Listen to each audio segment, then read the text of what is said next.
দুই দিন রাত্রে ভারী বৃষ্টির ফলে শিলচর শহর কৃত্রিম বন্যায় প্লাবিত।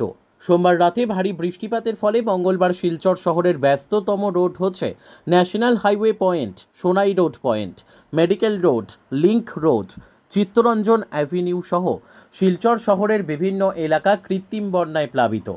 প্রাণের ঝুঁকি নিয়ে যাতায়াত করতে হচ্ছে যাত্রীবাহী গাড়ি সহ পথচারীদের। জল যাওয়ার রাস্তা না থাকার কারণে বৃষ্টির জল রাস্তার উপরে উঠে যায়। তার কারণে চলাফেরা করতে অনেক অসুবিধার সম্মুখীন হতে হচ্ছে স্কুল কলেজের ছাত্রছাত্রী সহ স্থানীয়দের। রাস্তার উপরে জল থাকার কারণে ট্রাফিক সমস্যার সম্মুখীন হতে হচ্ছে স্থানীয় সহ যাত্রীবাহী গাড়ি চালকদের। ট্রাফিক সমস্যার সমাধান করতে ব্যস্ত দেখা যাচ্ছে ট্রাফিক কর্মীদেরকে।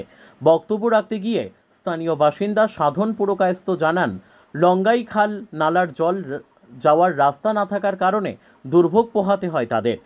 অনেক দিন যাবৎ অল্প বৃষ্টিতেই শিলচর শহর ডুবে যায় এবং বিধায়ক সাংসদদের পক্ষ থেকে কোনো ধরনের বিহিত পদক্ষেপ নেওয়া হয় না এবং পৌরসভার পক্ষ থেকে আজ পর্যন্ত কোনো ধরনের বিহিত ব্যবস্থা নেওয়া হচ্ছে না বলে মন্তব্য করেন প্রাক্তন পৌর কমিশনার সাধন পুরকায়স্থ। এবং শিলচর শহরের সব নালা আবর্জনায় ভরে আছে।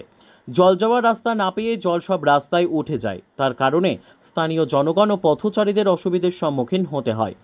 সরকারের কাছে দাবি রাখেন অতি সত্বর লঙ্গাই খালের জল যাওয়ার রাস্তা করে দেওয়ার জন্য। ব্যুরো রিপোর্ট, আমাদের টিভি। নির্বাচিত করি, কিন্তু আমাদের এই যে সমস্যা, এই সমস্যা আজ পর্যন্ত একটুও সমাধান হয়নি।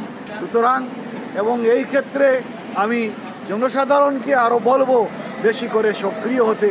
আজকে লিংক রোড একটা আমরা জানি একটা বুদ্ধিজীবীদের অঞ্চল, শিক্ষিত মানুষের অঞ্চল, কিন্তু লিংক রোড অঞ্চল থেকেও তো সেইভাবে প্রতিবাদের জ্বর উঠছে না।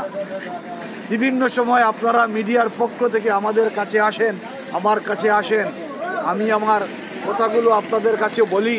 এর দায়িত্বটা যেন মিডিয়া নিয়েছে, জনসাধারণের যেন কোনো দায়িত্ব নেই। পত্র পত্রিকা আপনাদের যারা মিডিয়া ইলেকট্রনিক প্রচার মাধ্যমে প্রচার করেন, আপনারা সমস্যাটা তুলে ধরছেন, কিন্তু জনগণ যেভাবে সক্রিয় হওয়া দরকার ছিল সেইভাবে সক্রিয় হতে পারছে না। জনগণ কেন যে নিষ্ক্রিয় হয়ে আছে আমি বুঝতে পারছি না। জনগণকে আরো সজাগ হতে হবে, আরো বেশি করে সক্রিয় হতে হবে, প্রতিবাদে সরব হতে হবে। তাহলে সরকার, জনপ্রতিনিধিরা সক্রিয় হতে বাধ্য হবে। সুতরাং আজকের যে পরিস্থিতি, এই পরিস্থিতিতে যে আবর্জনার স্তূপ জমে আছে লঙ্গাই খালের উপর, প্রতিটি কালভার্টের নিচে ইমার্জেন্সি হিসাবে, জরুরিকালীন ব্যবস্থা হিসাবে যদি আবর্জনাগুলা অন্তত পরিষ্কার করা হয়, বড় পরিকল্পনা যেদিন নেওয়া হবে, কিন্তু এটা তাৎক্ষণিক এই পরিকল্পনা নিলে পরে কিছুটা হলেও অন্তত 30-40% হলেও সমস্যাটার সমাধান হবে বলে মনে করি। কারণ বর্ষা নামার আগে আমরা পত্রিকায় মাধ্যমে, যুবসংঘ এবং অন্যান্য মিডিয়ার মাধ্যমে আমরা বলেছি এবার বর্ষার সময় ভয়ঙ্কর রূপ নেবে। সুতরাং জানি না কোড অফ কন্ডাক্ট কিভাবে আছে না আছে। কোড অফ কন্ডাক্ট বড় কথা নয়, বড় কথা হচ্ছে মানুষকে এই সমস্যা থেকে রক্ষা করা, রেহাই দেওয়া। আমাদের বাড়িঘর দেখুন ডুবে আছে। আজকে বলতে গেলে আমাদের যারা জনপ্রতিনিধি, সাংসদ, বিধায়ক, তাদেরকে আরো বেশি করে সক্রিয় হতে হবে। আমি কাউকে দোষারোপ করছি না। সমস্যা একদিনে তৈরি হয়নি, একদিনে তার সমাধানও হবে না। আজকে যে পরিস্থিতি তৈরি হয়েছে, আজকের পরিস্থিতি মোকাবিলা করতে গেলে সাময়িক কিছু ব্যবস্থা গ্রহণ করা প্রয়োজন। এই লঙ্গাই খালের উপর যে সমস্ত কালভার্ট গড়ে উঠেছে অপরিকল্পিতভাবে, জল সম্পদ বিভাগ বা পিডব্লিউডি বিভাগের অনুমতি ছাড়া, সেই সব কালভার্টগুলোর পাশে গিয়ে দেখবেন যে আবর্জনার স্তূপ জমে আছে। এই দেখুন কালভার্টের পাশে কি অবস্থা। এই একটা কালভার্ট লঙ্গাই খালের উপর, এই লঙ্গাই খালের এই যে কালভার্টের পাশে আবর্জনার স্তূপ, জল যাবে কি করে?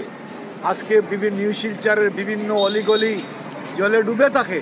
তার কারণ হচ্ছে লঙ্গাই খাল এই জল বহন করতে পারছে না। লঙ্গাই খাল আবর্জনায় ভর্তি, লঙ্গাই খাল জবরদখল হয়ে গেছে।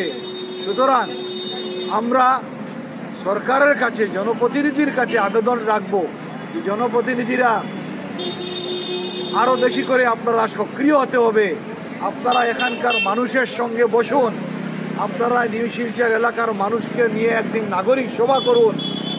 আপনার ইঞ্জিনিয়ার কি পরিকল্পনা দিল সেটা আমরা জানি না, কিন্তু আমরা যারা ভুক্তভোগী আমরা জানি অতীতে কোন দিকে জল যেত আমরা জানি, কোন দিকে ব্যবস্থা নিলে জল যাবে সেটা আমরা জানি। আমাদের সঙ্গে এসে এখানে নাগরিক সভাতে বসুন। আমরা প্রতি বছরই ভোট দিয়ে আপনাদেরকে নির্বাচিত করি, কিন্তু